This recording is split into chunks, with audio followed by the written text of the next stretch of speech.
గత 10 ఏళ్లలో తెలంగాణ తల్లి నిర్లక్ష్యానికి గురైందన్నారు సీఎం రేవంత్ రెడ్డి. గత ప్రభుత్వం తెలంగాణ తల్లిని మరుగున పడేసిందని, అంతా తామే అన్నట్లు గత పాలకులు వ్యవహరించారని విమర్శించారు. గతంలో ప్రగతి భవన్ను గడియలతో బంధిస్తే తాము ప్రజాభవన్గా మార్చి ప్రజలను సాదరంగా ఆహ్వానిస్తున్నట్లు చెప్పారు.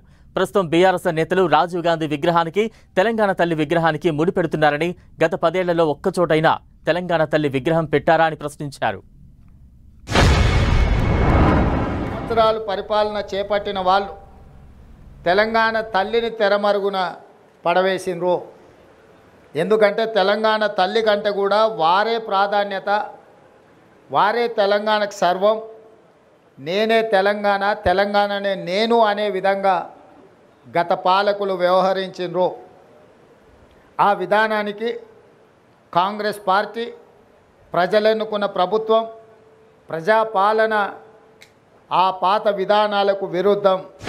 ఈరోజు తెలంగాణ ప్రజలు ఏ సమస్యలు ఉన్నా స్వేచ్ఛగా లోపలికి వెళ్ళొచ్చు, అక్కడున్న ప్రజాప్రతినిధులకు, అధికారులకు విన్నవించవచ్చు, ఆ సమస్యల్ని పరిష్కరిస్తాము అని చెప్పి గడిగా మారిన ప్రజాభవన్ను ఈరోజు వాళ్ళు ప్రగతి భవన్ పేరు మీద ప్రజలకు దూరం చేస్తే, ప్రజాభవన్ పేరు మీద మన ప్రభుత్వం ప్రజలకు అందుబాటులోకి తీసుకొచ్చి దేశానికే ఆదర్శంగా ఈ ప్రభుత్వం నిలబడ్డది.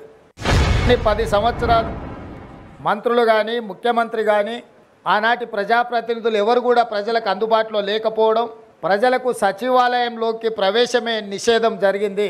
అదేవిధంగా తెలంగాణ తల్లి విగ్రహం 10 సంవత్సరాలు వాళ్ళు ఏర్పాటు చేయి. ఈ 10 సంవత్సరాల ప్రభుత్వం, ఆనాటి ప్రభుత్వం ఖర్చు పెడితే తెలంగాణ తల్లి విగ్రహానికి అయ్యే 1 కోటి రూపాయలు అవుతుండొచ్చు మహా అంటే. అయినా వాళ్ళకు మనసు రాలేదు తెలంగాణ తల్లి విగ్రహం.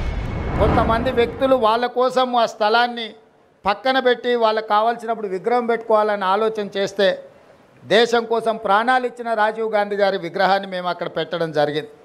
రాజీవ్ గాంధీ గారి విగ్రహాన్ని ఏర్పాటు చేయడానికి కూడా వివాదం చేసి దానికి తెలంగాణ తల్లి విగ్రహానికి ముడిపెట్టింది.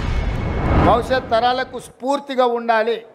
నిజంగా మన కన్న తల్లిని చూస్తే మనకెంత సంతోషాన్ని, ఎంత ఆత్మవిశ్వాసాన్ని పెంపొందిస్తుందో, ఆ తెలంగాణ తల్లి కూడా ఆ విధంగా తెలంగాణ ప్రజలకు దగ్గరగా ఉండాలి. కొద్దిమంది దొరలకు, గడీలలో ఉండే వాళ్ళ యొక్క ఆనవాళ్లతో తెలంగాణ తల్లి ఉండకూడదని ఒక నిర్దిష్టమైన అభిప్రాయంతో JNTU fine arts college principal గారికి